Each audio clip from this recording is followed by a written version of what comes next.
The Essential Guide to Setting Up Tables in Google Sheets.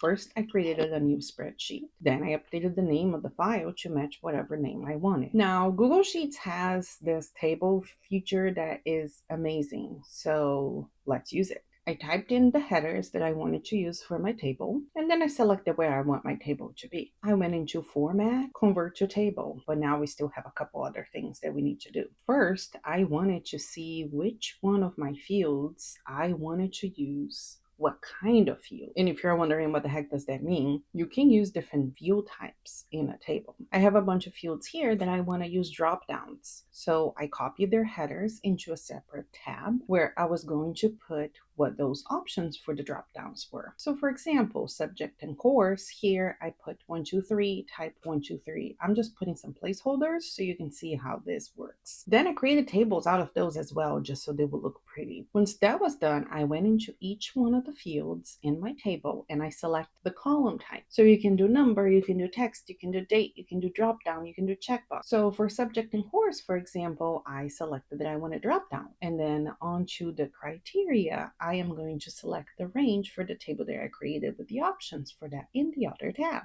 I repeated the same thing with the type and the status and the priority. One thing to point out is I don't like the chips, smart chips looks on my drop downs. So I do go into my advanced options and I select the arrow style because I just don't like the little color rounded border thing. For the due date, I selected a date. So when I go fill out what date it is, I double click on the cell and I see a calendar, a date picker, which is super awesome for visual people like me. And there you have it. This is a super easy, quick way to work with tables on Google Sheets. Now, if you want to see more, don't forget to tap the follow button because I am going to be posting multiple parts on how I created this file. But if you were not you don't have the patience, or you don't have the time to create the file yourself, go to my website, links in the bio, and you can grab it. It's all done for you in Google Sheets and Microsoft Excel.